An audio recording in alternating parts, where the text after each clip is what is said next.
Okay, so a little bit about the theme then. So the theme is building the Buddha land, or creating a Sangha.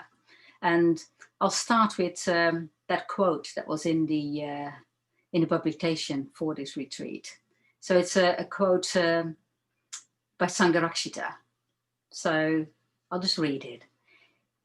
If the beings living in a great universe are fortunate, they may, whether they know it or not, also be living in a Buddha land.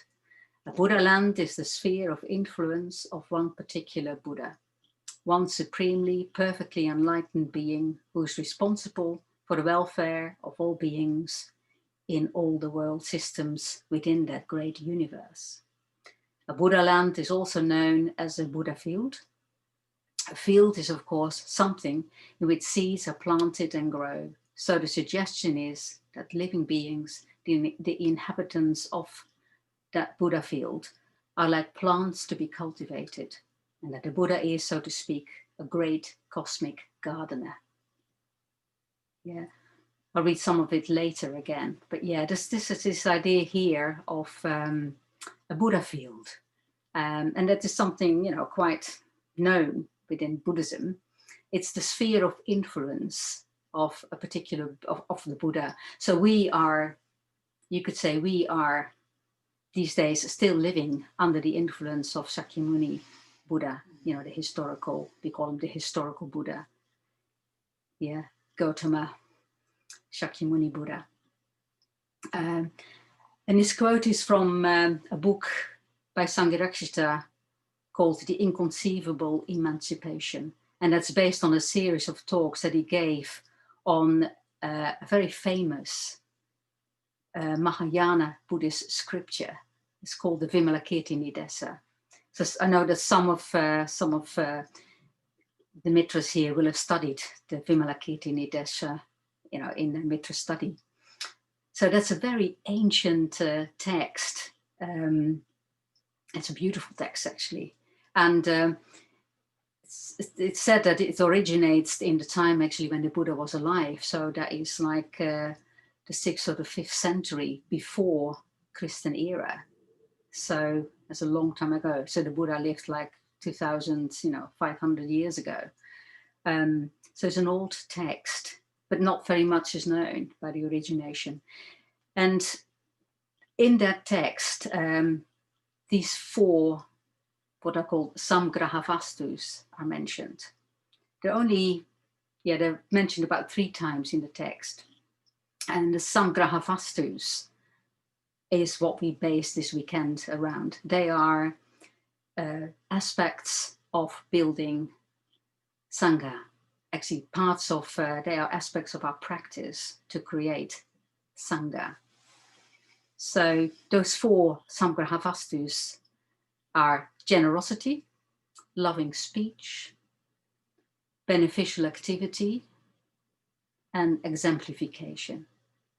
So generosity, dana, loving speech, and beneficial activity also is often said to be doing good. Yeah, and exemplification.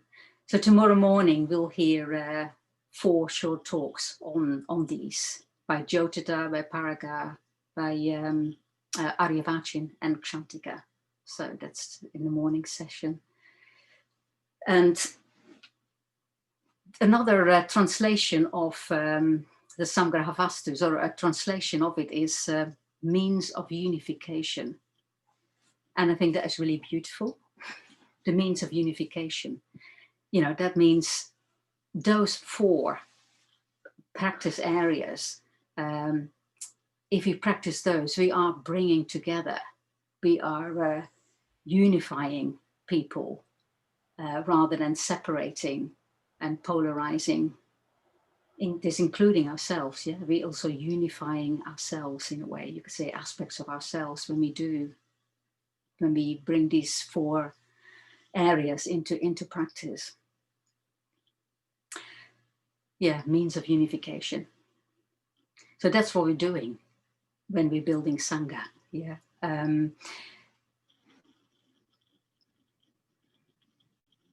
So Sangha is one of the three jewels. Yeah, we often talk about the three jewels, the three most precious things in Buddhism: the Buddha, the Dharma, and the Sangha.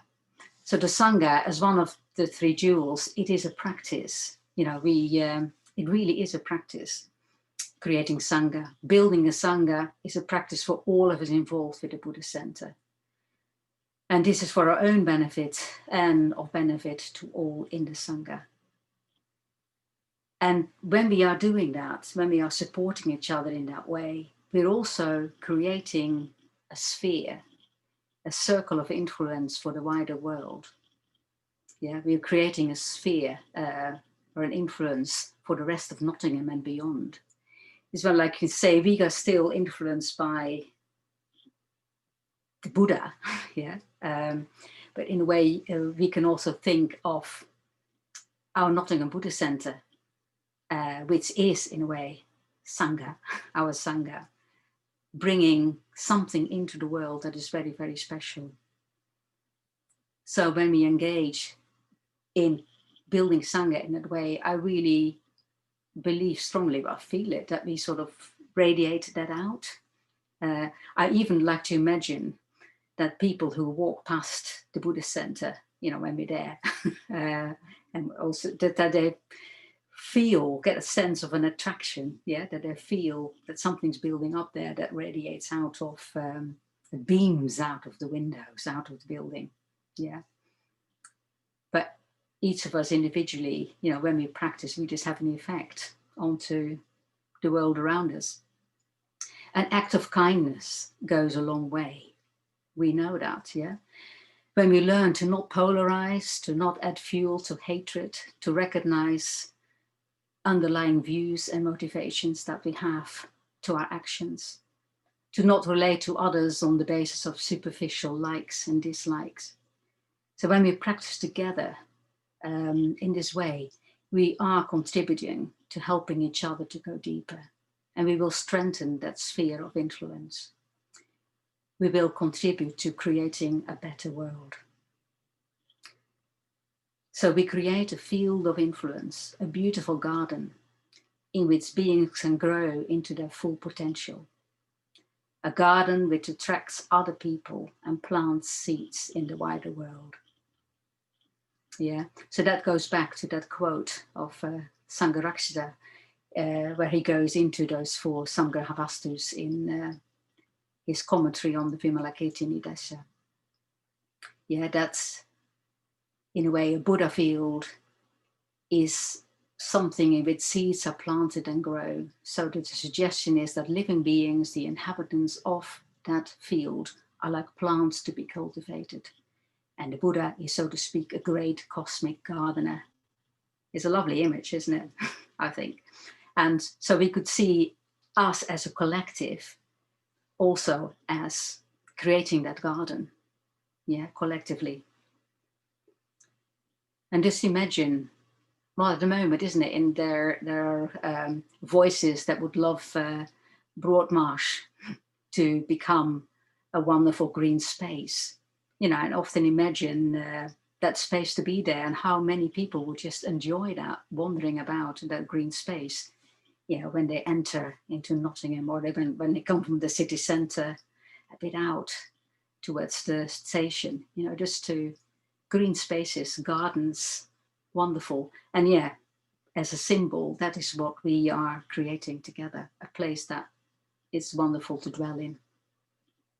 Every one of us counts, whether you're new to the center, to Buddhism, or whether you've been around a long time. Everyone counts and contributes, even by just being there, by just turning up. So yeah, here we all are. You know, the fact that we've all made an effort to be here, yeah, has an effect on all of us. I just, whenever somebody was saying at the beginning, it's so lovely when people are starting to come in, yeah, on the screen. And my eyes just start shining. You know, my heart gets affected every time somebody steps in to that Zoom space. Yeah, actually the same happens when people step into the actual center, downstairs in the reception space, and I look and who's coming now. I have that same feeling on Zoom, and I think quite a lot of you all do as well, if not all, So let's enjoy being together this weekend, and let's explore those Samgrahavastus, those 4 areas of practice, and let's create Sangha. Let's build Sangha.